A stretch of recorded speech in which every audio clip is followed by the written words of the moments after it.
Hello, Andrew, and welcome. Thank you for thank you for taking your time to be here in the interview today. And we understand you work for the YMCA and you're very close with the Marcus, Emily, and Adam area. I see. So tell me a bit more about YMCA. What does it do? YMCA, we try and work in amongst the community. We work with young people, everyone in the community, to try and give them opportunities. We run different types of projects all around the city. We have a sister site in Peterborough as well, so we work together. So do the same work in Peterborough as well. I just wanted to quickly read out something like the vision, the mission statement of the YMCA, which is a YMCA Cambridgeshire and Peterborough is a Christian charity working to enable communities, families and especially young people to grow to their full potential by participating in supportive and inclusive society through all our projects including housing, youth work and health and fitness. Thank you. And that kind of in a nutshell is what we do. Yeah, absolutely it does. And specifically, how does the YMCA support homeless young people? Okay, so a homeless young person's first port of call really is if they are from the city, they would go to the city council, or if they're not from the city or from the surrounding villages that don't class as city council, would go to Centre 33. Both referral agencies who make a referral to the YMCA. Once a young person's been referred, they will be interviewed. During the interview, a risk assessment will be done. The risk assessment is to see if the young person poses a risk to the hostel, or we might pose a risk to them in terms of vulnerability. Once they've got through the interview process, a room is offered and they move in on a licence agreement. While they're at the YMCA, we support them to learn and develop their skills so they can go and live independently in their own place. Of course. And you've already worked with like Marcus and Adam and Emily before, and throughout your time in YMCA, which I'm sure is quite a long time, have you observed any changes in the people who come in to seek the support of the YMCA? Yeah, I mean, it used to be troublesome young people. When I say troublesome, people that were involved in drugs, gangs, violence. Nowadays, it's more kind of people with minor mental health issues or things that parents just don't understand, and this leads to arguments and then leads to family breakdowns. That seems to be the main reason now for young homeless people. And are they getting younger, or is it just the same age group? Probably the same age group. I would say probably our average is maybe the 16 to 21 year olds. The older people we've got here tend to have been here maybe a year or so. And yeah, so the younger ones through the door at the moment are 16 to 21 year old really. And do you feel that the public actually understands what they are facing, what these young people are facing? I don't think they do. I think... What's the difference? The problem is, I think the public perception is that a young person would choose to be homeless in terms of they've got a home to go to, why don't they just go home? They just don't want to live by the rules. It's still not always the case, obviously. Some of them are fleeing violence from home, some of them have got all sorts of problems at home, and it's much safer for them to not live at home. And some of them just aren't welcome at home. They just don't, their parents don't like them, they don't want them there. And it's not a case of they've got a mum and dad, just go home and live by the rules, because you can't do that all the time. But if an opinion is just an opinion, it doesn't hurt anybody. But do you feel that how public perceives these young people actually have an impact on their life? Absolutely, yeah. I mean, the problem that we encounter on a weekly, daily basis is the YMCA and what people think the people in the YMCA are doing. They think they're all prostitutes, drug dealers, etc., gang members, which is simply just not the case. I would say probably 75 to 80% of the people here are either in work or at college.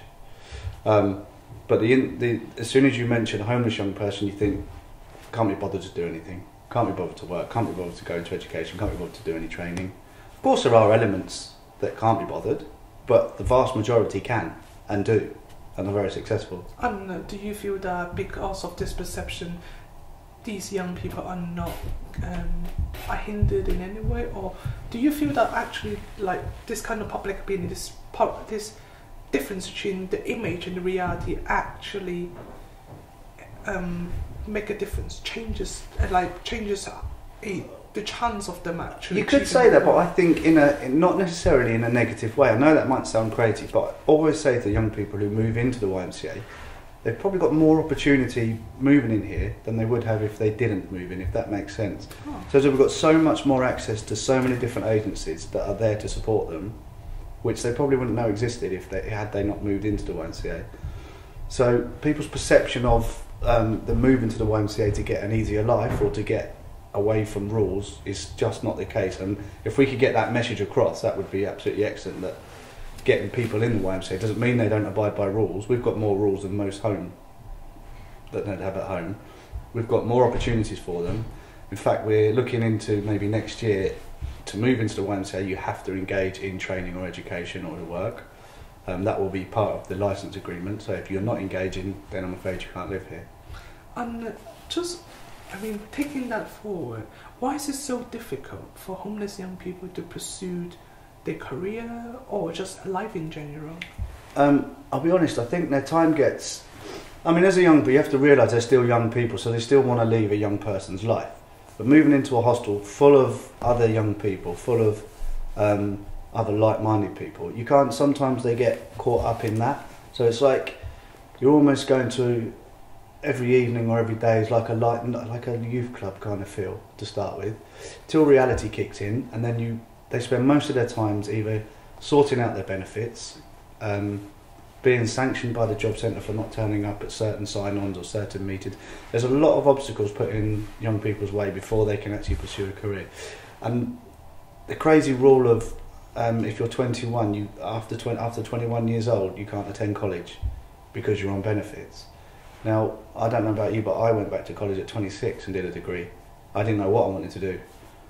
At 21, I think it's just too young as well. So that's put in their way as well, simply because they're on benefits. I see. So, and it's also the generational thing as well. That's something that needs addressing, where these young people maybe come from a family who have had generations and generations living off benefits.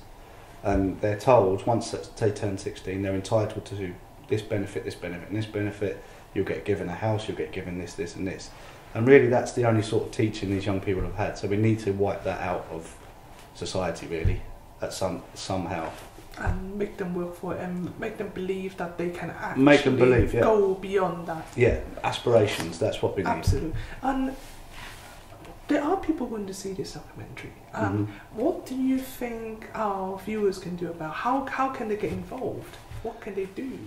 Well, we're always looking for volunteers. We're always running projects. So any talents you've got or any qualifications you've got, simply, we're looking at maybe starting up some sort of classroom which will help with independent living skills, even from wiring plugs to doing simple DIY tasks.